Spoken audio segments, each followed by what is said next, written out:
Think and grow rich by Napoleon Hill. इस पुस्तक के प्रत्येक अध्याय में धन कमाने के उस रहस्य का उल्लेख किया गया है जिसने 500 से भी अधिक अत्यंत धनी व्यक्तियों को धनवान बनाया है, जिनका मैंने वर्षों तक ध्यानपूर्वक विश्लेषण किया है।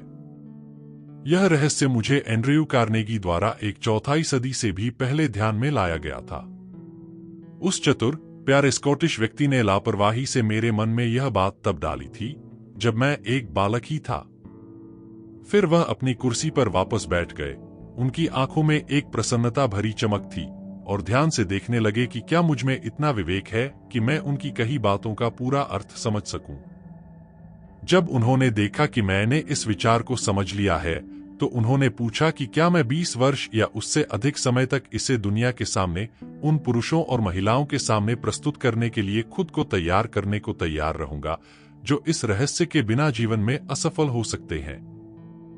मैंने कहा, मैं ऐसा करूंगा, और श्री कार्नेगी के सहयोग से मैंने अपना वादा निभाया। जीवन के लगभग हर क्षेत्र में हजारों लोगों द्वारा व्यावहारिक परीक्षण के बाद इस पुस्तक में यह रहस्य समाहित है। श्री कार्नेगी का विचार था कि जिस जादुई फॉर्मूले ने उन्हें अपार संपत्ति दी, उसे उन लोगों की पहुंच में लाया जाना चाहिए जिनके पास यह जानने का समय नहीं है कि लोग पैसा कैसे कमाते हैं, और उनकी आशा थी कि मैं हर पेशे के पुरुषों और महिलाओं के अनुभव के माध्यम से इस फॉर्मूले की सत्यता को परख सकूं और सिद्ध कर सकूं। उनका मानना था कि यह फॉर्मूला सभी सरकारी स्कूलों और कॉलेजों में पढ़ाया जाना चाहिए, और उन्होंने यह राय व्यक्त की कि अगर इसे सही तरीके से पढ़ाया जाए तो यह पूरी शिक्षा प्रणाली में इतनी क्रांति ला देगा कि स्कूल में बिताया जाने वाला समय आधे से भी कम रह जाएगा। Chapter 1 introduction. वह व्यक्ति जिसने थॉमस एडिसन के साथ साझेदारी करने का विचार किया, सचमुच विचार वस्तुएं हैं, और तब और भी शक्तिशाली जब उनमें उद्देश्य की निश्चितता, दृढ़ता और धन या अन्य भौतिक वस्तुओं में उनके रूपांतरण की तीव्र इच्छा का समावेश हो। 30 साल से भी ज्यादा समय पहले एडविन सी बार्न्स ने यह खोज की कि यह कितना सच है कि मनुष्य सचमुच सोचते हैं और अमीर बनते हैं। उनकी यह खोज एक बार में नहीं हुई, यह धीरे धीरे हुई, जिसकी शुरुआत महान एडिसन का व्यावसायिक सहयोगी बनने की तीव्र इच्छा से हुई। बार्न्स की इच्छा की एक प्रमुख विशेषता यह थी कि यह निश्चित थी। वह एडिसन के साथ काम करना चाहते थे, उनके लिए नहीं। ध्यान से देखें कि उन्होंने अपनी इच्छा को वास्तविकता में कैसे बदला, और आपको धन की ओर ले जाने वाले 13 सिद्धांतों की बेहतर समझ होगी। जब यह इच्छा या विचार का आवेग पहली बार उसके मन में कौंधा, तो वह उस पर अमल करने की स्थिति में नहीं था। उसके रास्ते में 2 कठिनाइयां थीं। वह मिस्टर एडिसन को नहीं जानता था, और उसके पास ऑरेंज, न्यू जर्सी तक का रेल किराया देने के लिए भी पर्याप्त पैसे नहीं थे। ये कठिनाइयां अधिकांश लोगों को इस इच्छा को पूरा करने के किसी भी प्रयास से हतोत्साहित करने के लिए पर्याप्त थीं। लेकिन उसकी इच्छा कोई साधारण नहीं थी। वह अपनी इच्छा को पूरा करने का रास्ता खोजने के लिए इतना दृढ़ था कि उसने अंततः हार मानने के बजाय अंधा सामान से यात्रा करने का फैसला किया। अनजान लोगों के लिए इसका मतलब है कि वह एक मालगाड़ी से ईस्ट ऑरेंज गया था। वह मिस्टर एडिसन की प्रयोगशाला में पहुंचा और घोषणा की कि वह आविष्कारक के साथ व्यापार करने आया है। सालों बाद बार्न्स और एडिसन की पहली मुलाकात के बारे में बताते हुए श्री एडिसन ने कहा, वह मेरे सामने खड़ा था, एक साधारण आवारा सा लग रहा था, लेकिन उसके चेहरे के भावों में कुछ ऐसा था जिससे लग रहा था कि वह जिस चीज के लिए आया था, उसे पाने के लिए वह पूरी तरह से दृढ़ था। मैंने पुरुषों के साथ वर्षों के अनुभव से यह सीखा था कि जब कोई व्यक्ति किसी चीज के लिए इतनी गहराई से चाहत रखता है कि उसे पाने के लिए वह अपना पूरा भविष्य दांव पर लगाने को तैयार हो जाता है, तो उसकी जीत निश्चित है। मैंने उसे वह अवसर दिया जो उसने मांगा था, क्योंकि मैंने देखा कि उसने तब तक इंतजार करने का मन बना लिया था जब तक उसे सफलता नहीं मिल जाती। बाद की घटनाओं ने साबित कर दिया कि कोई गलती नहीं हुई थी। उस अवसर पर युवा बार्न्स ने श्री एडिसन से जो कहा, वह उससे कहीं कम महत्वपूर्ण था जो उसने सोचा था। एडिसन ने खुद ऐसा कहा था। यह उस युवक का रूपरंग नहीं हो सकता था जिसने उसे एडिसन के कार्यालय में शुरुआत दिलाई, क्योंकि यह निश्चित रूप से उसके खिलाफ था। वह जो सोचता था वही मायने रखता था। अगर इस कथन का महत्व इसे पढ़ने वाले हर व्यक्ति तक पहुंचाया जा सके तो इस पुस्तक के बाकी हिस्से की कोई जरूरत ही नहीं होगी। बार्न्स को एडिसन के साथ साझेदारी उनके पहले साक्षात्कार में नहीं मिली थी। उन्हें एडिसन के दफ्तरों में बहुत मामूली वेतन पर काम करने का मौका जरूर मिला। वह काम जो एडिसन के लिए तो महत्वहीन था, लेकिन बार्न्स के लिए सबसे ज्यादा महत्वपूर्ण था, क्योंकि इससे उसे अपना माल वहां प्रदर्शित करने का मौका मिलता था जहां उसका होने वाला साथी उसे देख सकता था। महीने बीत गए। जाहिर है बार्न्स ने अपने मन में जो निश्चित प्रमुख उद्देश्य निर्धारित किया था उसे पूरा करने के लिए कुछ भी नहीं हुआ। लेकिन बार्न्स के मन में कुछ महत्वपूर्ण चल रहा था। वह एडिसन का व्यावसायिक सहयोगी बनने की अपनी इच्छा को लगातार तीव्र कर रहा था। मनोवैज्ञानिकों ने सही कहा है कि जब कोई किसी चीज के लिए सचमुच तैयार होता है तो वह सामने आ ही जाती है।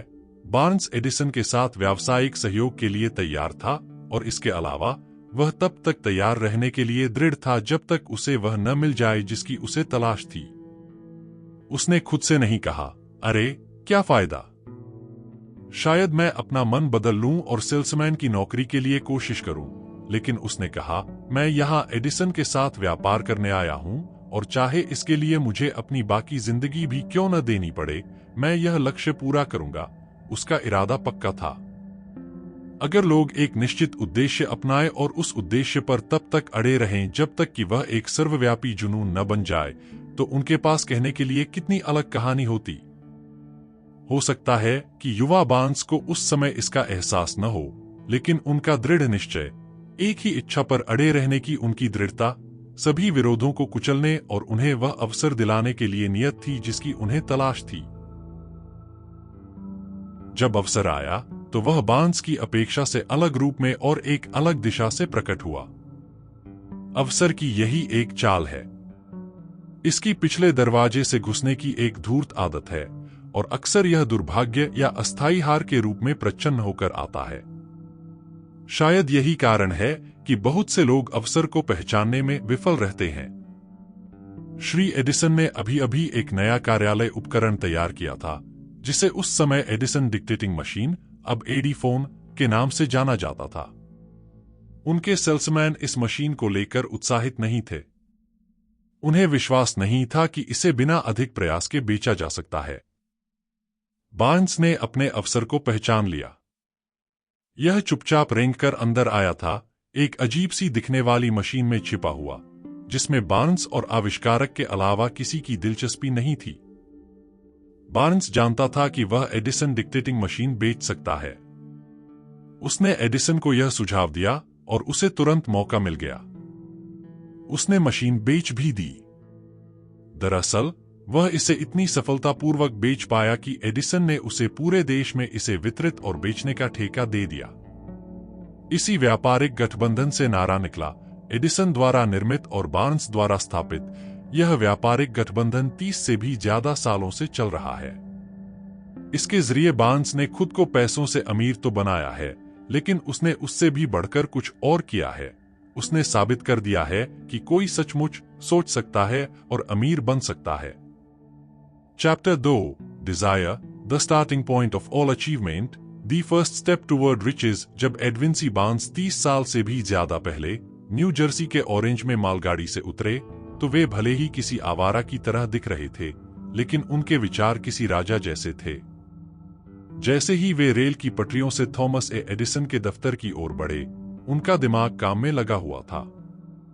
उन्होंने खुद को एडिसन के सामने खड़ा पाया। उन्होंने खुद को मिस्टर एडिसन से अपने जीवन के एक जुनून, महान आविष्कारक का व्यावसायिक सहयोगी बनने की तीव्र इच्छा को पूरा करने का मौका मांगते सुना। बार्न्स की इच्छा कोई उम्मीद नहीं थी। यह कोई चाहत नहीं थी। यह एक गहरी, धड़कती हुई इच्छा थी जो हर चीज से परे थी। यह निश्चित थी। जब वे एडिसन के पास गए तो यह इच्छा नई नहीं थी। यह लंबे समय से बार्न्स की प्रबल इच्छा थी। शुरुआत में जब यह इच्छा पहली बार उनके मन में आई तो हो सकता है शायद थी भी सिर्फ एक इच्छा। कुछ साल बाद एडविन सी बार्न्स फिर से एडिसन के सामने उसी कार्यालय में खड़े हुए जहां उन्होंने पहली बार आविष्कारक से मुलाकात की थी। इस बार उनकी इच्छा हकीकत में बदल गई थी। वह एडिसन के साथ व्यापार कर रहे थे। उनके जीवन का सबसे प्रभावशाली सपना हकीकत बन गया था। आज बार्न्स को जानने वाले लोग उनसे ईर्ष्या करते हैं क्योंकि जीवन ने उन्हें ब्रेक दिया था। वे उन्हें उनकी सफलता के दिनों में देखते हैं, बिना उनकी सफलता के कारणों की जांच पड़ताल किए। बार्न्स सफल इसलिए हुए क्योंकि उन्होंने एक निश्चित लक्ष्य चुना, अपनी सारी ऊर्जा, अपनी सारी इच्छा शक्ति, अपना सारा प्रयास, सब कुछ उस लक्ष्य के पीछे लगा दिया। वह एडिसन के साथ उसी दिन भागीदार नहीं बन गए थे जिस दिन वह आए थे। वह सबसे तुच्छ काम से शुरुआत करने से संतुष्ट थे, जब तक कि इससे उन्हें अपने प्रिय लक्ष्य की ओर एक कदम भी बढ़ाने का अवसर मिलता। 5 साल बीत गए, जब तक कि वह जिस अवसर की तलाश में थे वह प्रकट नहीं हुआ। उन सभी वर्षों के दौरान उन्हें आशा की एक किरण, अपनी इच्छा की प्राप्ति का एक भी वादा नहीं मिला था। अपने अलावा सबके लिए वह एडिसन के व्यापार चक्र का एक और दांता मात्र था, लेकिन अपने मन में वह हर पल एडिसन का साथी था, उसी दिन से जब वह पहली बार वहां काम करने गया था। यह एक दृढ़ इच्छा की शक्ति का एक उल्लेखनीय उदाहरण है। बार्न्स ने अपना लक्ष्य हासिल कर लिया क्योंकि वह किसी और चीज से ज्यादा मिस्टर एडिसन का व्यावसायिक सहयोगी बनना चाहता था। उसने उस उद्देश्य को प्राप्त करने के लिए एक योजना बनाई, लेकिन उसने अपने पीछे के सारे पुल तोड़ दिए। वह अपनी इच्छा पर तब तक अड़ा रहा जब तक कि यह उसके जीवन का सबसे बड़ा जुनून नहीं बन गया, और अंततः एक सच्चाई। जब वह ऑरेंज गया तो उसने खुद से नहीं कहा, मैं एडिसन को कोई आसान काम देने के लिए मनाने की कोशिश करूंगा। उन्होंने कहा, मैं एडिसन से मिलूंगा और उन्हें बता दूंगा कि मैं उनके साथ व्यापार करने आया हूं। उन्होंने यह नहीं कहा, मैं वहां कुछ महीने काम करूंगा और अगर मुझे कोई प्रोत्साहन नहीं मिला तो मैं नौकरी छोड़कर कहीं और नौकरी कर लूंगा। उन्होंने कहा, मैं कहीं भी शुरुआत करूंगा। एडिसन जो भी कहेंगे मैं करूंगा, लेकिन काम पूरा होने से पहले मैं उनका सहयोगी बनूंगा। उन्होंने यह नहीं कहा, अगर एडिसन संगठन में मुझे वो नहीं मिला जो मैं चाहता हूं, तो मैं एक और मौके के लिए अपनी आंखें खुली रखूंगा। उन्होंने कहा, इस दुनिया में बस एक ही चीज है जिसे पाने के लिए मैं दृढ़ हूं, और वह है थॉमस ए एडिसन के साथ व्यावसायिक संबंध। मैं अपने पीछे के सारे पुल जला दूंगा और जो मैं चाहता हूं उसे पाने की अपनी क्षमता पर अपना पूरा भविष्य दांव पर लगा दूंगा। उन्होंने अपने लिए पीछे हटने का कोई रास्ता नहीं छोड़ा। उन्हें या तो जीतना था या हारना। बार्न्स की सफलता की कहानी बस इतनी ही है। बहुत समय पहले एक महान योद्धा के सामने एक ऐसी परिस्थिति आई जिसने उसे युद्ध के मैदान में अपनी सफलता सुनिश्चित करने वाला निर्णय लेने के लिए मजबूर कर दिया। वह अपनी सेना को एक शक्तिशाली शत्रु के विरुद्ध भेजने वाला था, जिसके सैनिक संख्या में उससे ज्यादा थे।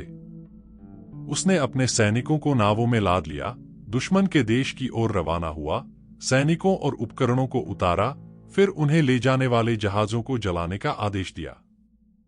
पहली लड़ाई से पहले अपने सैनिकों को संबोधित करते हुए उन्होंने कहा, तुम नावों को धुएं में उठते हुए देख रहे हो।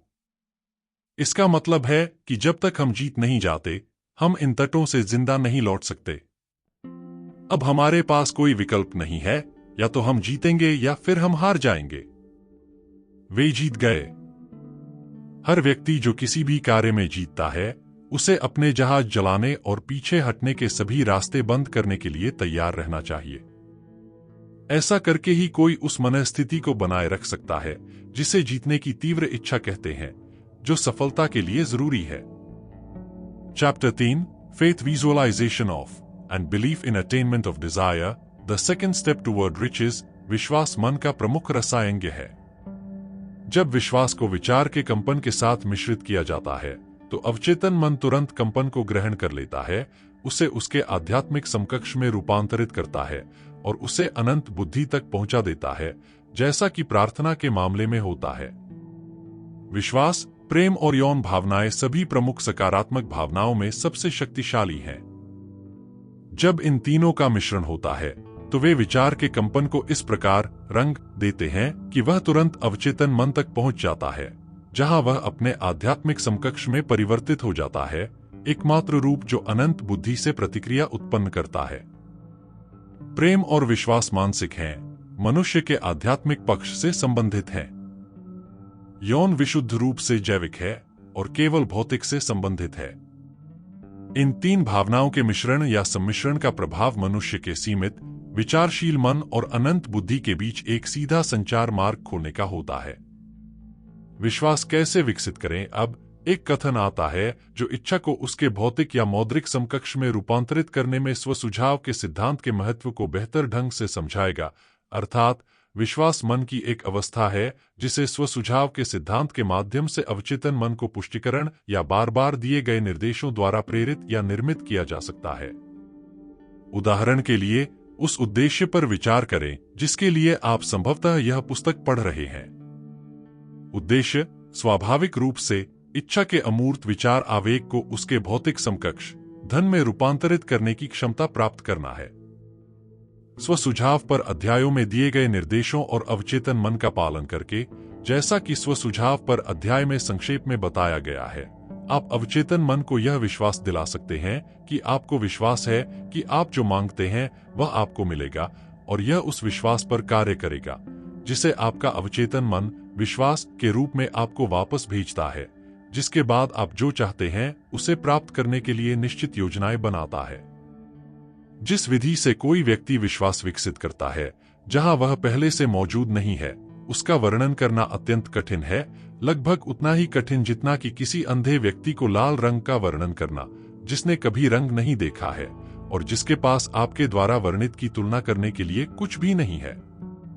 विश्वास एक मानसिक अवस्था है जिसे आप 13 सिद्धांतों में निपुणता प्राप्त करने के बाद अपनी इच्छानुसार विकसित कर सकते हैं, क्योंकि यह एक ऐसी मानसिक अवस्था है जो इन सिद्धांतों के अनुप्रयोग और उपयोग के माध्यम से स्वेच्छा से विकसित होती है। अपने अवचेतन मन में आदेशों की पुष्टि को दोहराना ही विश्वास की भावना के स्वैच्छिक विकास का एकमात्र ज्ञात तरीका है। शायद इस अर्थ को निम्नलिखित व्याख्या के माध्यम से स्पष्ट किया जा सकता है कि कैसे मनुष्य कभी कभी अपराधी बन जाते हैं। एक प्रसिद्ध अपराध विज्ञानी के शब्दों में, जब मनुष्य पहली बार अपराध के संपर्क में आते हैं तो वे उससे घृणा करते हैं। यदि वे कुछ समय तक अपराध के संपर्क में रहते हैं तो वे इसके आदी हो जाते हैं और इसे सहन करते हैं। यदि वे लंबे समय तक इसके संपर्क में रहते हैं तो वे अंततः इसे अपना लेते हैं और इससे प्रभावित हो जाते हैं। यह कहने के समान है कि विचार का कोई भी आवेग जो बार बार अवचेतन मन तक पहुंचाया जाता है, अंततः अवचेतन मन द्वारा स्वीकार कर लिया जाता है और उस पर कार्य किया जाता है, जो उपलब्ध सबसे व्यावहारिक प्रक्रिया द्वारा उस आवेग को उसके भौतिक समकक्ष में परिवर्तित कर देता है। Chapter 4 autosuggestion, the medium for influencing the subconscious mind, the third step toward riches. Autosuggestion एक ऐसा शब्द है जो सभी सुझावों और सभी स्वप्रशासित उत्तेजनाओं पर लागू होता है जो 5 इंद्रियों के माध्यम से व्यक्ति के मन तक पहुंचते हैं। दूसरे तरीके से कहा जाए तो स्वसुझाव आत्मसुझाव है।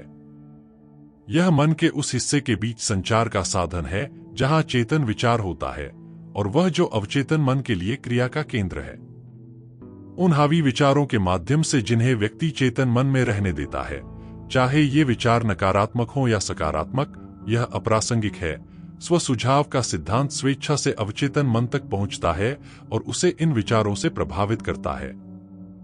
कोई भी विचार, चाहे वह नकारात्मक हो या सकारात्मक, स्वसुझाव के सिद्धांत की सहायता के बिना अवचेतन मन में प्रवेश नहीं कर सकता, आकाश से उठाए गए विचारों को छोड़कर।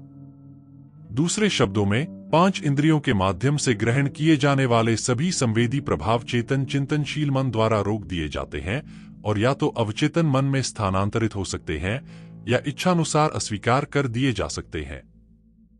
इसलिए चेतन क्षमता अवचेतन के आगमन के लिए एक बाहरी रक्षक के रूप में कार्य करती है। प्रकृति ने मनुष्य को इस प्रकार बनाया है कि उसकी 5 इंद्रियों के माध्यम से उसके अवचेतन मन तक पहुंचने वाली सामग्री पर उसका पूर्ण नियंत्रण होता है।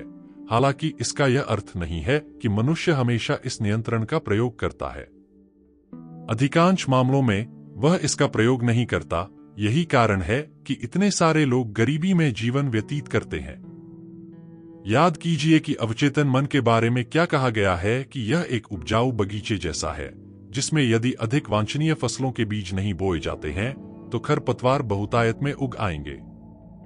आत्म सुझाव नियंत्रण का वह साधन है जिसके माध्यम से व्यक्ति स्वेच्छा से अपने अवचेतन मन को रचनात्मक प्रकृति के विचारों से पोषित कर सकता है या उपेक्षा करके विनाशकारी प्रकृति के विचारों को मन के इस समृद्ध बगीचे में प्रवेश करने की अनुमति दे सकता है।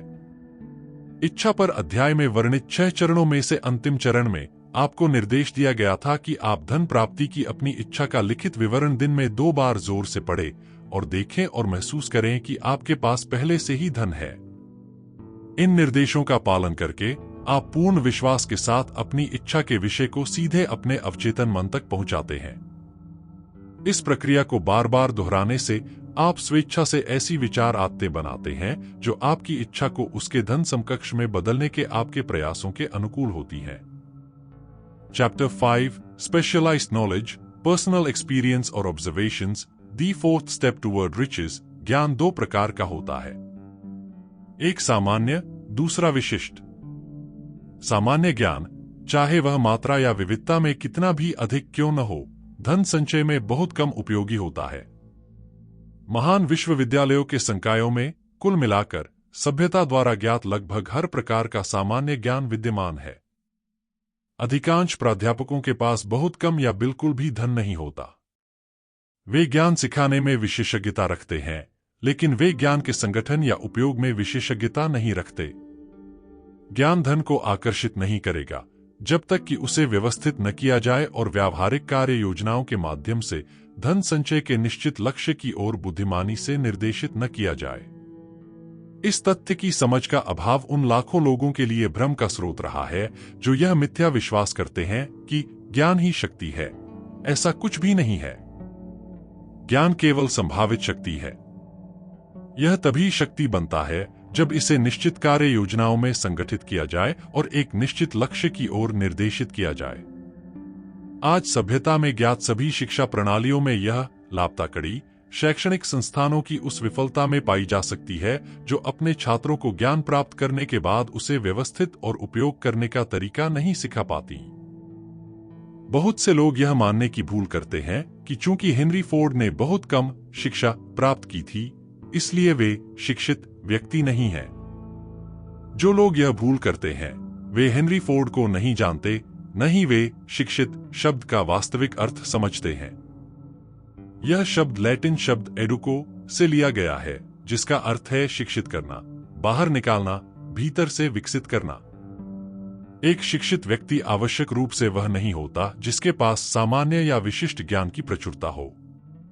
एक शिक्षित व्यक्ति वह होता है जिसने अपनी मानसिक क्षमताओं को इतना विकसित कर लिया हो कि वह दूसरों के अधिकारों का उल्लंघन किए बिना अपनी इच्छानुसार कुछ भी या उसके समकक्ष प्राप्त कर सके। हेनरी फोर्ड इस परिभाषा के अर्थ में पूरी तरह से फिट बैठते हैं। विश्व युद्ध के दौरान शिकागो के एक अखबार ने कुछ संपादकीय प्रकाशित किए जिनमें अन्य बयानों के अलावा हेनरी फोर्ड को एक अज्ञानी शांतिवादी कहा गया था। श्री फोर्ड ने इन बयानों पर आपत्ति जताई और अखबार के खिलाफ मानहानि का मुकदमा दायर किया। जब अदालत में मुकदमा चला तो अखबार के वकीलों ने अपना पक्ष रखा और जूरी के सामने यह साबित करने के लिए कि श्री फोर्ड अनभिज्ञ थे, उन्हें गवाह के तौर पर खड़ा किया। वकीलों ने श्री फोर्ड से कई तरह के सवाल पूछे जिनका उद्देश्य उनके अपने साक्ष्यों से यह साबित करना था कि भले ही उनके पास ऑटोमोबाइल निर्माण से संबंधित काफी विशिष्ट ज्ञान हो, लेकिन वे मूलतः अनभिज्ञ थे। श्री फोर्ड से निम्नलिखित जैसे सवाल पूछे गए: बेनेडिक्ट अर्नोल्ड कौन थे और 1776 के विद्रोह को दबाने के लिए अंग्रेजों ने अमेरिका में कितने सैनिक भेजे थे? आखिरी सवाल के जवाब में श्री फोर्ड ने कहा, मुझे नहीं पता कि अंग्रेजों ने कितने सैनिक भेजे थे, लेकिन मैंने सुना है कि यह संख्या पहले से कहीं अधिक थी। अंततः श्री फोर्ड इस प्रकार के प्रश्नों से थक गए और एक विशेष रूप से आपत्तिजनक प्रश्न के उत्तर में वे झुके। प्रश्न पूछने वाले वकील की ओर अपनी उंगली उठाई और कहा, यदि मैं वास्तव में आपके द्वारा पूछे गए मूर्खतापूर्ण प्रश्न का उत्तर देना चाहता हूं या किसी अन्य प्रश्न का जो आप मुझसे पूछ रहे हैं, तो मैं आपको याद दिला दूं कि मेरे डेस्क पर बिजली के पुश बटनों की एक पंक्ति है और सही बटन दबाकर मैं अपनी सहायता के लिए उन लोगों को बुला सकता हूं जो मेरे द्वारा पूछे जाने वाले किसी भी प्रश्न का उत्तर दे सकते हैं जो उस व्यवसाय से संबंधित है जिसे मैं अपना अधिकांश प्रयास समर्पित कर रहा हूं। अब क्या आप कृपया मुझे बताएंगे कि जब मेरे आसपास ऐसे लोग मौजूद हैं जो मुझे आवश्यक ज्ञान दे सकते हैं, तो मैं प्रश्नों के उत्तर देने के लिए अपने मन को सामान्य ज्ञान से क्यों भर दूं? इस उत्तर में निश्चित रूप से ठोस तर्क था। इस उत्तर ने वकील को अचंभित कर दिया। अदालत में मौजूद हर व्यक्ति को एहसास हुआ कि यह किसी अज्ञानी व्यक्ति का नहीं, बल्कि एक शिक्षित व्यक्ति का उत्तर था। कोई भी व्यक्ति शिक्षित है जो जानता है कि आवश्यकता पड़ने पर ज्ञान कहां से प्राप्त किया जाए और उस ज्ञान को निश्चित कार्य योजनाओं में कैसे व्यवस्थित किया जाए। अपने मास्टरमाइंड समूह की सहायता से हेनरी फोर्ड के पास वह सारा विशिष्ट ज्ञान था जिसकी उन्हें अमेरिका के सबसे धनी व्यक्तियों में से एक बनने के लिए आवश्यकता थी। यह आवश्यक नहीं था कि यह ज्ञान उनके अपने मन में हो। निश्चित रूप से कोई भी व्यक्ति जिसके पास इस प्रकार की पुस्तक पढ़ने की पर्याप्त रुचि और बुद्धि है, इस उदाहरण के महत्व को समझ नहीं पाएगा। यह जरूरी नहीं था कि यह ज्ञान उनके मन में ही हो। निश्चित रूप से कोई भी व्यक्ति जिसके पास इस तरह की किताब पढ़ने की पर्याप्त रुचि और बुद्धि है, वह इस दृष्टांत के महत्व को समझ नहीं पाएगा। यह जरूरी नहीं था कि यह ज्ञान उनके मन में ही हो।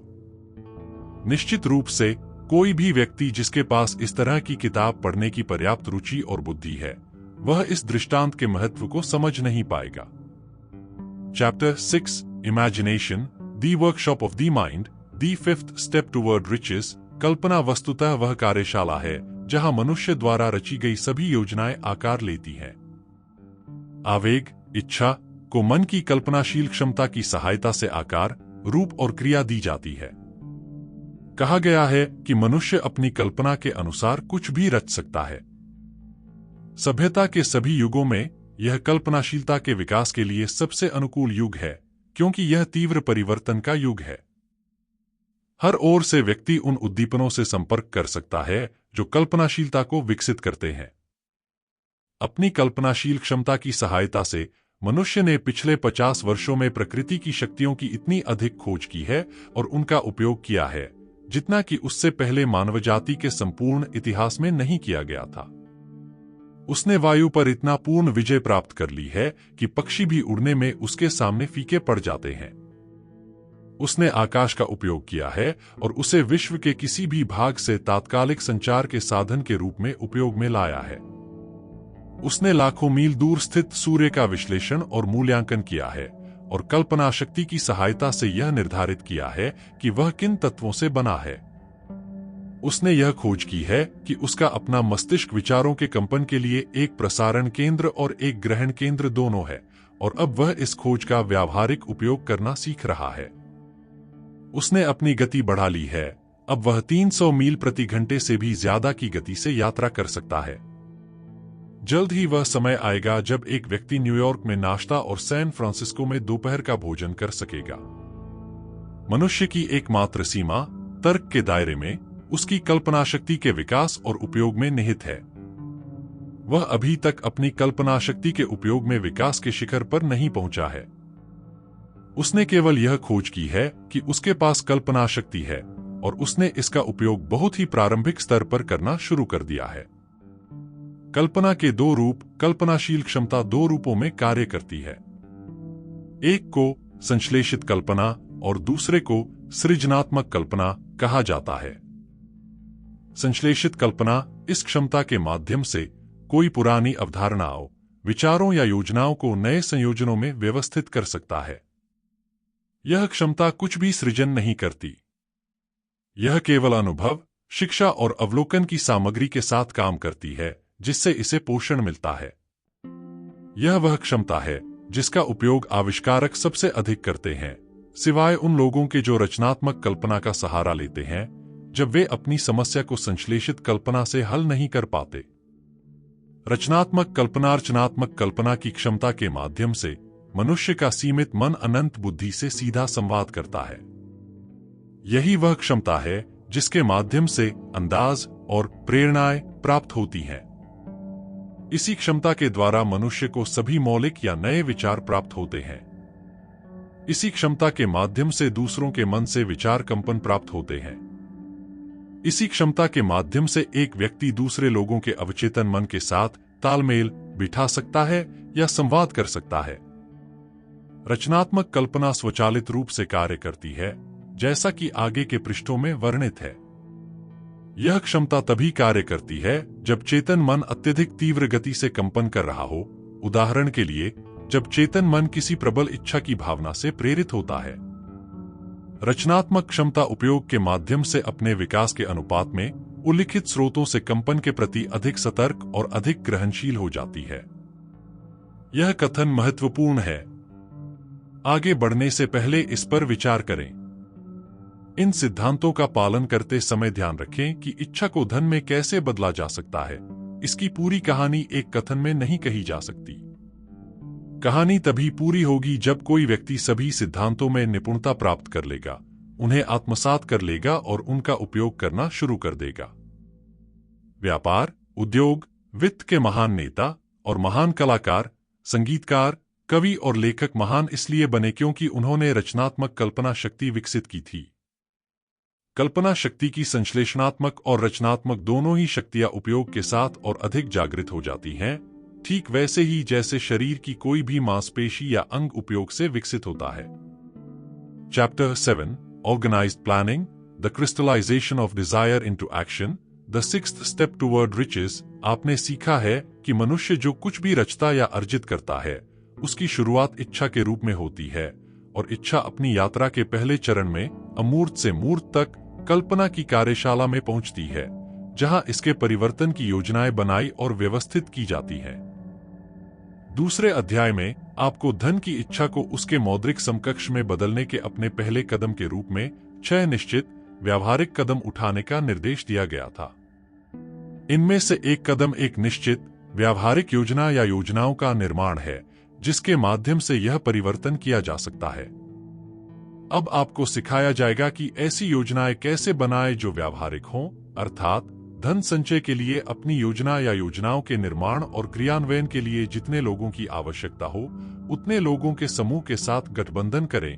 अगले अध्याय में वर्णित मास्टरमाइंड सिद्धांत का उपयोग करते हुए इस निर्देश का पालन करना अत्यंत आवश्यक है।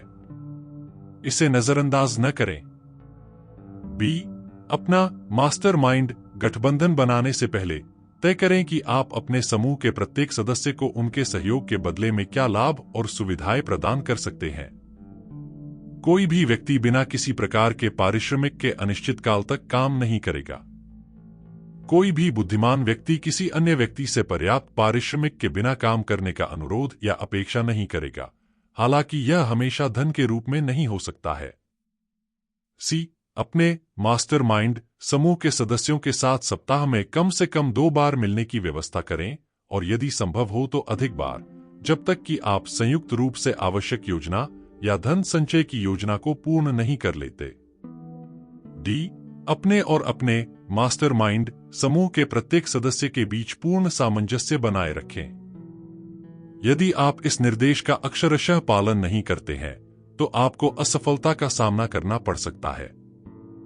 जहां पूर्ण सामंजस्य नहीं होता, वहां मास्टरमाइंड सिद्धांत लागू नहीं हो सकता। सबसे पहले इन तथ्यों को ध्यान में रखें, आप अपने लिए अत्यंत महत्वपूर्ण किसी कार्य में लगे हैं। सफलता सुनिश्चित करने के लिए आपके पास दोषरहित योजनाएं होनी चाहिए। दूसरा, आपको अन्य बुद्धिजीवियों के अनुभव, शिक्षा, सहज क्षमता और कल्पनाशीलता का लाभ प्राप्त होना चाहिए। यह उन सभी लोगों द्वारा अपनाई गई विधियों के अनुरूप है जिन्होंने अपार धन अर्जित किया है। किसी भी व्यक्ति के पास इतना अनुभव, शिक्षा, सहज क्षमता और ज्ञान नहीं होता कि वह अन्य लोगों के सहयोग के बिना अपार धन संचय सुनिश्चित कर सके। धन संचय के अपने प्रयास में आप जो भी योजनाएं अपनाएं, वह आपकी और आपके मास्टरमाइंड समूह के प्रत्येक अन्य सदस्य की संयुक्त रचना होनी चाहिए। आप अपनी योजनाएं स्वयं बना सकते हैं, चाहे पूरी तरह से या आंशिक रूप से, लेकिन यह सुनिश्चित करें कि उन योजनाओं की जांच हो और आपके मास्टरमाइंड गठबंधन के सदस्यों द्वारा उन्हें अनुमोदित किया गया हो। Chapter 8 decision, the mastery of procrastination, the seventh step toward riches. असफलता का अनुभव करने वाले 25,000 से अधिक पुरुषों और महिलाओं के सटीक विश्लेषण से यह तथ्य सामने आया कि निर्णय न ले पाना असफलता के 30 प्रमुख कारणों की सूची में सबसे ऊपर था। यह महज एक सिद्धांत का कथन नहीं है, यह एक तथ्य है। निर्णय के विपरीत टालमटोल एक आम दुश्मन है जिस पर लगभग हर व्यक्ति को विजय प्राप्त करनी चाहिए। जब आप इस पुस्तक को पढ़ना समाप्त कर लेंगे और इसमें वर्णित सिद्धांतों को अमल में लाने के लिए तैयार होंगे, तो आपको त्वरित और निश्चित निर्णय लेने की अपनी क्षमता का परीक्षण करने का अवसर मिलेगा। कई सौ लोगों के विश्लेषण से, जिन्होंने लाखों डॉलर से कहीं अधिक की संपत्ति अर्जित की थी, यह तथ्य सामने आया कि उनमें से प्रत्येक को तुरंत निर्णय लेने और यदि निर्णय बदलने पड़े तो उन्हें धीरे धीरे बदलने की आदत थी। जो लोग धन संचय करने में असफल होते हैं, उनमें बिना किसी अपवाद के निर्णय लेने की, यदि कभी लेते भी हैं, तो बहुत धीरे धीरे और इन निर्णयों को जल्दी और बार बार बदलने की आदत होती है। हेनरी फोर्ड के सबसे उल्लेखनीय गुणों में से एक है शीघ्रता और निश्चितता से निर्णय लेने और उन्हें धीरे धीरे बदलने की उनकी आदत। श्री फोर्ड में यह गुण इतना प्रबल है कि इसने उन्हें हठी होने की प्रतिष्ठा दिला दी है। यही वह गुण था जिसने श्री फोर्ड को अपने प्रसिद्ध मॉडल टी, दुनिया की सबसे बदसूरत कार, का निर्माण जारी रखने के लिए प्रेरित किया, जबकि उनके सभी सलाहकार और कार के कई खरीदार उन्हें इसे बदलने के लिए कह रहे थे। हो सकता है कि श्री फोर्ड ने बदलाव करने में बहुत देर कर दी हो, लेकिन कहानी का दूसरा पहलू यह है कि श्री फोर्ड के दृढ़ निर्णय ने मॉडल में बदलाव की आवश्यकता पड़ने से पहले ही उन्हें भारी संपत्ति अर्जित कर दी। इसमें कोई संदेह नहीं है कि श्री फोर्ड के निर्णय की निश्चितता की आदत हठधर्मिता का ही एक हिस्सा है, लेकिन यह गुण निर्णय लेने में धीमेपन और उन्हें बदलने में तेजी से बेहतर है।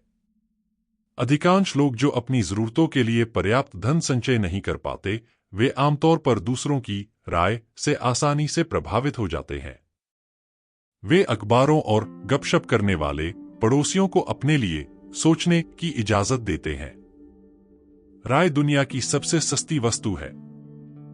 हर किसी के पास राय का एक झुंड होता है जो उन्हें स्वीकार करने वाले किसी भी व्यक्ति को शुभकामनाएं देने के लिए तैयार रहता है। अगर आप निर्णय लेते समय राय से प्रभावित होते हैं, तो आप किसी भी काम में सफल नहीं होंगे, अपनी इच्छाओं को धन में बदलने में तो बिल्कुल नहीं। अगर आप दूसरों की राय से प्रभावित होते हैं, तो आपकी अपनी कोई इच्छा नहीं होगी।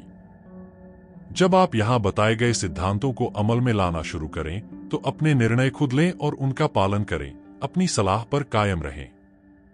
अपने मास्टरमाइंड समूह के सदस्यों के अलावा किसी को भी अपने विश्वास में न लें और इस समूह का चयन करते समय पूरी तरह आश्वस्त रहे कि आप केवल उन्हीं लोगों को चुनें जो आपके उद्देश्य के साथ पूरी तरह से सहानुभूति और सामंजस्य रखते हों।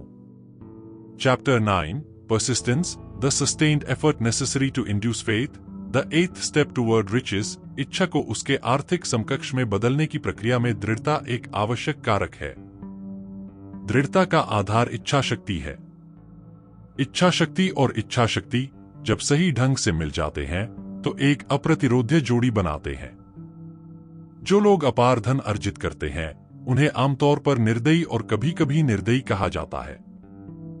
अक्सर उन्हें गलत समझा जाता है। उनके पास जो होता है वह इच्छा शक्ति होती है, जिसे वे दृढ़ता के साथ मिलाते हैं और अपने लक्ष्यों की प्राप्ति सुनिश्चित करने के लिए अपनी इच्छाओं को दबा देते हैं।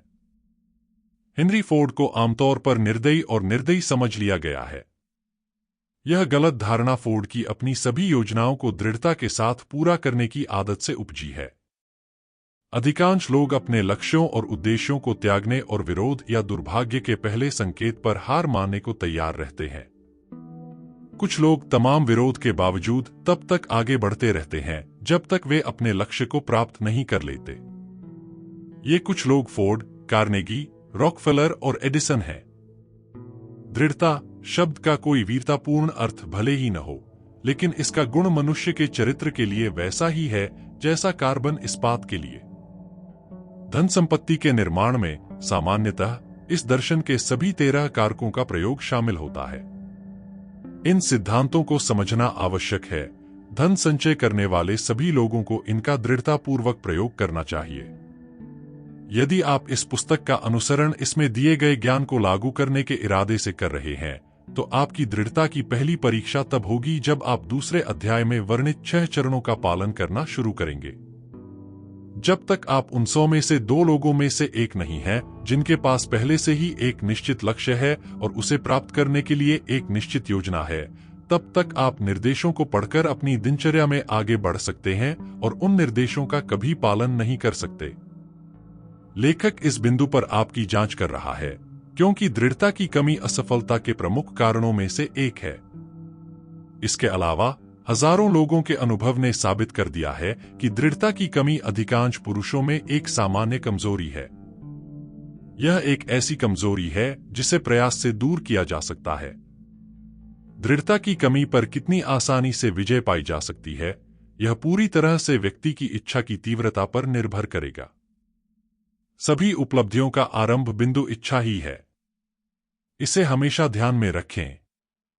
कमजोर इच्छाएं कमजोर परिणाम लाती हैं, जैसे थोड़ी सी आग थोड़ी सी गर्मी पैदा करती है।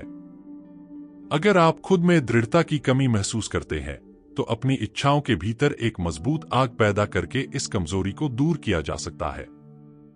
Chapter 10 power of the master mind, the driving force, the 9th step toward riches. धन संचय में सफलता के लिए शक्ति आवश्यक है। योजनाएं निष्क्रिय और निरर्थक हैं, क्योंकि उन्हें कार्यान्वित करने के लिए पर्याप्त शक्ति नहीं होती। यह अध्याय उस विधि का वर्णन करेगा जिसके द्वारा कोई व्यक्ति शक्ति प्राप्त कर सकता है और उसका प्रयोग कर सकता है। शक्ति को संगठित और बुद्धिमत्तापूर्वक निर्देशित ज्ञान के रूप में परिभाषित किया जा सकता है। शक्ति, जैसा कि यहां इस शब्द का प्रयोग किया गया है, संगठित प्रयास को संदर्भित करता है, जो किसी व्यक्ति को अपनी इच्छा को उसके मौद्रिक समकक्ष में रूपांतरित करने में सक्षम बनाने के लिए पर्याप्त है। संगठित प्रयास 2 या 2 से अधिक व्यक्तियों के प्रयासों के समन्वय से उत्पन्न होता है, जो एक निश्चित लक्ष्य की ओर सद्भाव की भावना से कार्य करते हैं। धन संचय के लिए शक्ति आवश्यक है। धन संचय के बाद उसे बनाए रखने के लिए शक्ति आवश्यक है। आइए जानें कि शक्ति कैसे प्राप्त की जा सकती है। यदि शक्ति संगठित ज्ञान है, तो आइए ज्ञान के स्रोतों की जांच करें। अनंत बुद्धि। ज्ञान के इस स्रोत तक रचनात्मक कल्पना की सहायता से दूसरे अध्याय में वर्णित प्रक्रिया के माध्यम से पहुंचा जा सकता है। संचित अनुभव। मनुष्य का संचित अनुभव या उसका वह अंश जो व्यवस्थित और अभिलेखित किया गया है, किसी भी सुसज्जित सार्वजनिक पुस्तकालय में पाया जा सकता है। इस संचित अनुभव का एक महत्वपूर्ण भाग सार्वजनिक स्कूलों और कॉलेजों में पढ़ाया जाता है, जहां इसे वर्गीकृत और व्यवस्थित किया गया है। प्रयोग और अनुसंधान। विज्ञान के क्षेत्र में और व्यावहारिक रूप से जीवन के हर अन्य क्षेत्र में मनुष्य प्रतिदिन नए तथ्यों को एकत्रित, वर्गीकृत और व्यवस्थित कर रहा है। जब संचित अनुभव के माध्यम से ज्ञान उपलब्ध न हो, तो यही वह स्रोत है जिसकी ओर व्यक्ति को मुड़ना चाहिए। यहां भी रचनात्मक कल्पना का अक्सर उपयोग किया जाना चाहिए।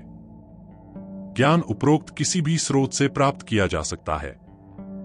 इसे निश्चित योजनाओं में व्यवस्थित करके और उन योजनाओं को क्रिया के रूप में व्यक्त करके शक्ति में परिवर्तित किया जा सकता है।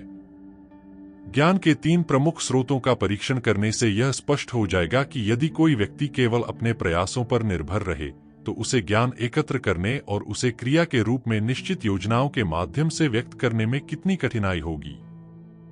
यदि उसकी योजनाएं व्यापक हैं और यदि वे बड़े पैमाने पर विचार करती हैं, तो उसे सामान्यतः दूसरों को अपने साथ सहयोग करने के लिए प्रेरित करना होगा।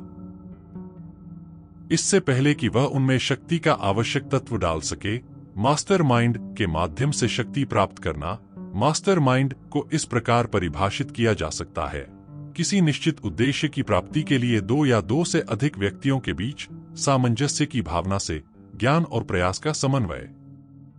मास्टरमाइंड का लाभ उठाए बिना किसी भी व्यक्ति के पास महान शक्ति नहीं हो सकती।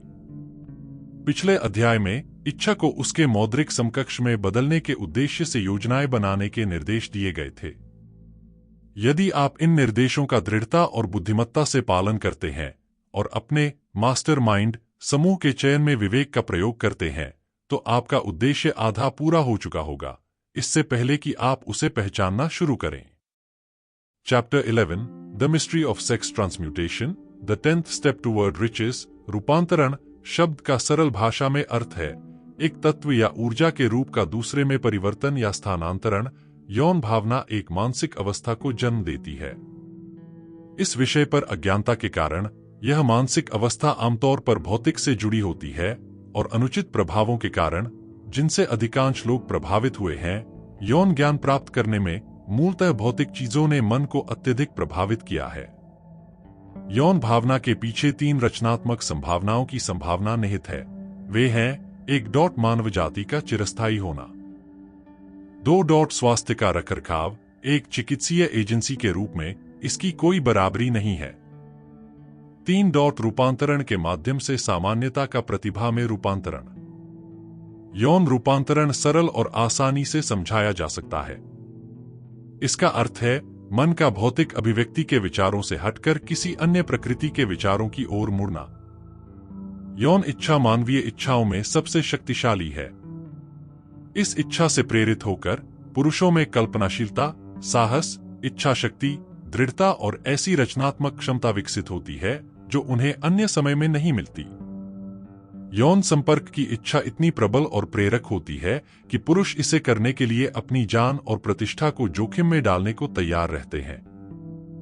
जब इसका उपयोग किया जाता है और इसे अन्य दिशाओं में पुनर्निर्देशित किया जाता है, तो यह प्रेरक शक्ति कल्पनाशीलता, साहस आदि की अपनी सभी विशेषताओं को बनाए रखती है, जिनका उपयोग साहित्य, कला या किसी अन्य पेशे या व्यवसाय में, जिसमें निश्चित रूप से धन संचय भी शामिल है, शक्तिशाली रचनात्मक शक्तियों के रूप में किया जा सकता है।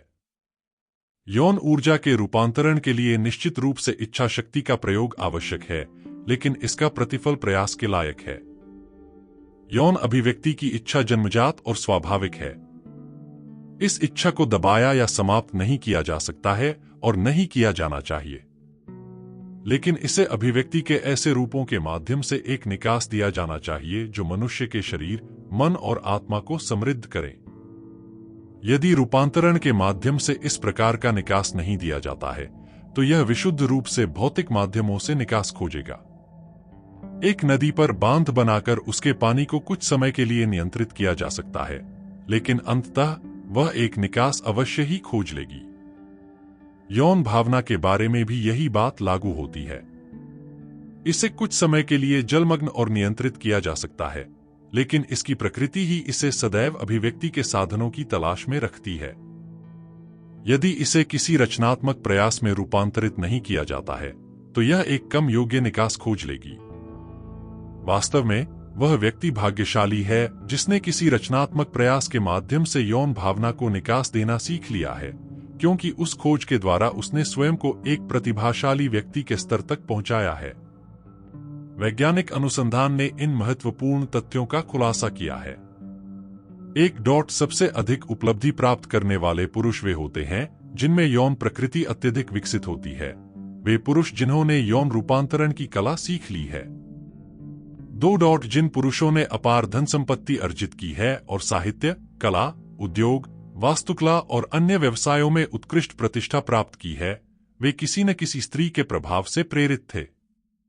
जिस शोध से ये अद्भुत खोजें हुईं, वह जीवनी और इतिहास के पन्नों में 2000 वर्षों से भी अधिक समय से मौजूद है। जहां कहीं भी महान उपलब्धि प्राप्त पुरुषों और महिलाओं के जीवन से संबंधित प्रमाण उपलब्ध थे, उन्होंने इस बात का स्पष्ट संकेत दिया कि उनमें अत्यधिक विकसित यौन प्रवृत्तियां थीं। काम भावना एक अदम्य शक्ति है जिसके विरुद्ध स्थिर शरीर जैसा कोई विरोध नहीं हो सकता। इस भावना से प्रेरित होकर पुरुष क्रिया के लिए एक महाशक्ति से संपन्न हो जाते हैं। इस सत्य को समझें और आप इस कथन के महत्व को समझ जाएंगे कि यौन रूपांतरण व्यक्ति को प्रतिभाशाली व्यक्ति के पद तक पहुंचा देता है। Chapter 12 the subconscious mind the connecting link the 11th step toward riches. अवचेतन मन चेतना के एक क्षेत्र से बना होता है जिसमें 5 इंद्रियों में से किसी के माध्यम से वस्तुनिष्ठ मन तक पहुंचने वाले विचार के प्रत्येक आवेग को वर्गीकृत और दर्ज किया जाता है, और जहां से विचारों को वापस बुलाया जा सकता है या निकाला जा सकता है, जैसे किसी फाइलिंग कैबिनेट से पत्र निकाले जा सकते हैं। यह इंद्रिय छापों या विचारों को, चाहे उनकी प्रकृति कुछ भी हो, ग्रहण करता है और दर्ज करता है।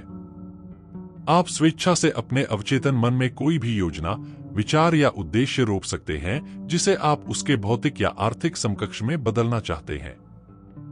अवचेतन मन सबसे पहले उन प्रबल इच्छाओं पर कार्य करता है जो भावनात्मक भावनाओं जैसे विश्वास के साथ मिश्रित होती हैं। अवचेतन मन दिन रात काम करता है। मनुष्य के लिए अज्ञात एक प्रक्रिया पद्धति के माध्यम से अवचेतन मन अनंत बुद्धि की शक्तियों का उपयोग उस शक्ति के लिए करता है जिसके द्वारा वह स्वेच्छा से व्यक्ति की इच्छाओं को उनके भौतिक समकक्ष में रूपांतरित करता है, और हमेशा सबसे व्यावहारिक माध्यम का उपयोग करता है जिससे यह लक्ष्य पूरा हो सके। आप अपने अवचेतन मन को पूरी तरह से नियंत्रित नहीं कर सकते, लेकिन आप स्वेच्छा से उसे कोई भी योजना, इच्छा या उद्देश्य सौंप सकते हैं जिसे आप ठोस रूप में बदलना चाहते हैं। आत्म सुझाव वाले अध्याय में अवचेतन मन के उपयोग के निर्देश फिर से पढ़े। इस विश्वास के समर्थन में पर्याप्त प्रमाण है कि अवचेतन मन मनुष्य के सीमित मन और अनंत बुद्धि के बीच की कड़ी है। यह वह मध्यस्थ है जिसके माध्यम से व्यक्ति अपनी इच्छानुसार अनंत बुद्धि की शक्तियों का उपयोग कर सकता है। अकेले इसमें ही वह गुप्त प्रक्रिया समाहित है जिसके द्वारा मानसिक आवेगों को संशोधित करके उनके आध्यात्मिक समकक्ष में परिवर्तित किया जाता है। अकेले यही वह माध्यम है जिसके माध्यम से प्रार्थना को उस स्रोत तक पहुंचाया जा सकता है जो प्रार्थना का उत्तर देने में सक्षम है। अवचेतन मन से जुड़ी रचनात्मक कोशिशों की संभावनाएं अद्भुत और अकल्पनीय हैं। वे मन में विस्मय भर देती हैं।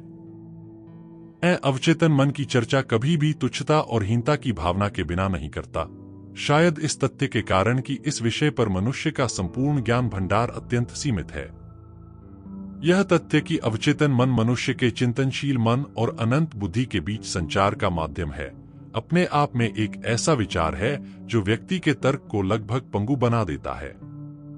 जब आप अवचेतन मन के अस्तित्व को एक वास्तविकता के रूप में स्वीकार कर लेंगे और अपनी इच्छाओं को उनके भौतिक या आर्थिक समकक्ष में रूपांतरित करने के माध्यम के रूप में इसकी संभावनाओं को समझ लेंगे, तो आप इच्छा पर अध्याय में दिए गए निर्देशों का पूरा महत्व समझ जाएंगे। आप यह भी समझ जाएंगे कि आपको बार बार अपनी इच्छाओं को स्पष्ट करने और उन्हें लिखित रूप में व्यक्त करने के लिए क्यों कहा गया है। आप निर्देशों का पालन करने में दृढ़ता की आवश्यकता को भी समझ जाएंगे। ये 13 सिद्धांत वे प्रेरणाएं हैं जिनके द्वारा आप अपने अवचेतन मन तक पहुंचने और उसे प्रभावित करने की क्षमता प्राप्त करते हैं। यदि आप पहली कोशिश में ऐसा नहीं कर पाते हैं तो निराश न हो। याद रखें कि अवचेतन मन केवल आदत के माध्यम से ही आस्था पर अध्याय में दिए गए निर्देशों के अनुसार स्वेच्छा से निर्देशित हो सकता है। आपको अभी तक आस्था में निपुण होने का समय नहीं मिला है। धैर्य रखें, दृढ़ रहें। Chapter 13, the brain, broadcasting and receiving station for thought, the 12th step toward riches. 20 साल से भी ज्यादा समय पहले लेखक ने स्वर्गीय डॉक्टर अलेक्जेंडर ग्राहम बेल और डॉक्टर एल्मर आर गेट्स के साथ मिलकर काम करते हुए यह देखा था कि प्रत्येक मानव मस्तिष्क विचारों के कंपनों का प्रसारण और ग्रहण दोनों करता है। ईथर के माध्यम से रेडियो प्रसारण सिद्धांत के समान प्रत्येक मानव मस्तिष्क अन्य मस्तिष्कों द्वारा उत्सर्जित विचारों के कंपनों को ग्रहण करने में सक्षम होता है। पिछले अनुच्छेद में दिए गए कथन के संदर्भ में कल्पना पर अध्याय में उल्लिखित रचनात्मक कल्पना के वर्णन की तुलना करें और उस पर विचार करें। रचनात्मक कल्पना मस्तिष्क का ग्रहणकर्ता समूह है जो दूसरों के मस्तिष्कों द्वारा उत्सर्जित विचारों को ग्रहण करता है। यह व्यक्ति के चेतन या तर्कशील मन और उन 4 स्रोतों के बीच संचार का माध्यम है जिनसे व्यक्ति विचार उद्दीपन प्राप्त कर सकता है। जब उत्तेजित किया जाता है या कंपन की उच्च दर तक बढ़ाया जाता है तो मन बाहरी स्रोतों से ईथर के माध्यम से उस तक पहुंचने वाले विचार के कंपन के प्रति अधिक ग्रहणशील हो जाता है। यह बढ़ाने की प्रक्रिया सकारात्मक या नकारात्मक भावनाओं के माध्यम से होती है। भावनाओं के माध्यम से विचारों के कंपनों को बढ़ाया जा सकता है। अत्यधिक तेज गति के कंपन ही एकमात्र ऐसे कंपन हैं जिन्हें ईथर एक मस्तिष्क से दूसरे मस्तिष्क तक ग्रहण और पहुंचाता है। विचार अत्यधिक तेज कंपन दर से यात्रा करने वाली ऊर्जा है। विचार, जिसे किसी भी प्रमुख भावना द्वारा संशोधित या बढ़ाया गया है, सामान्य विचार की तुलना में बहुत तेज गति से कंपन करता है, और यही वह विचार है जो मानव मस्तिष्क की प्रसारण मशीनरी के माध्यम से एक मस्तिष्क से दूसरे मस्तिष्क तक पहुंचता है। जहां तक तीव्रता और प्रेरक शक्ति का प्रश्न है, यौन भावना मानवीय भावनाओं की सूची में सबसे ऊपर है। यौन भावना से उत्तेजित मस्तिष्क उस भावना के निष्क्रिय या अनुपस्थित होने की तुलना में कहीं अधिक तेज गति से कंपन करता है। यौन रूपांतरण का परिणाम विचारों के कंपन की दर में इतनी वृद्धि है कि रचनात्मक कल्पना ईथर से प्राप्त विचारों के प्रति अत्यधिक ग्रहणशील हो जाती है। दूसरी ओर, जब मस्तिष्क तीव्र गति से कंपन कर रहा होता है, तो यह न केवल ईथर के माध्यम से अन्य मस्तिष्कों द्वारा उत्सर्जित विचारों और धारणाओं को आकर्षित करता है, बल्कि व्यक्ति के अपने विचारों को वह भावना भी प्रदान करता है जो उन विचारों को अवचेतन मन द्वारा ग्रहण करने और उन पर कार्य करने के लिए आवश्यक है।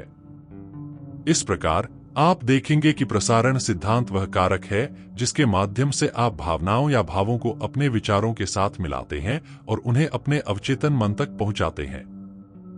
अवचेतन मन मस्तिष्क का प्रेषक केंद्र है, जिसके माध्यम से विचारों के कंपन प्रसारित होते हैं। रचनात्मक कल्पना वह ग्राही समूह है जिसके माध्यम से विचारों के कंपन ईथर से ग्रहण किए जाते हैं। अवचेतन मन और रचनात्मक कल्पना की क्षमता के महत्वपूर्ण कारकों के साथ जो आपके मानसिक प्रसारण तंत्र के प्रेषण और ग्रहण करने वाले समूहों का निर्माण करते हैं, अब स्वसुझाव के सिद्धांत पर विचार करें, जो वह माध्यम है जिसके द्वारा आप अपने प्रसारण केंद्र को क्रियान्वित कर सकते हैं। स्वसुझाव पर अध्याय में वर्णित निर्देशों के माध्यम से आपको निश्चित रूप से उस विधि के बारे में बताया गया होगा जिसके द्वारा इच्छा को उसके मौद्रिक समकक्ष में रूपांतरित किया जा सकता है। आपके मानसिक प्रसारण केंद्र का संचालन एक अपेक्षाकृत सरल प्रक्रिया है। जब आप अपने प्रसारण केंद्र का उपयोग करना चाहते हैं, तो आपको केवल 3 सिद्धांतों को ध्यान में रखना और लागू करना है: अवचेतन मन, रचनात्मक कल्पना और स्वसुझाव। जिन उद्दीपनों के माध्यम से आप इन 3 सिद्धांतों को क्रियान्वित करते हैं, उनका वर्णन किया गया है। प्रक्रिया इच्छा से शुरू होती है।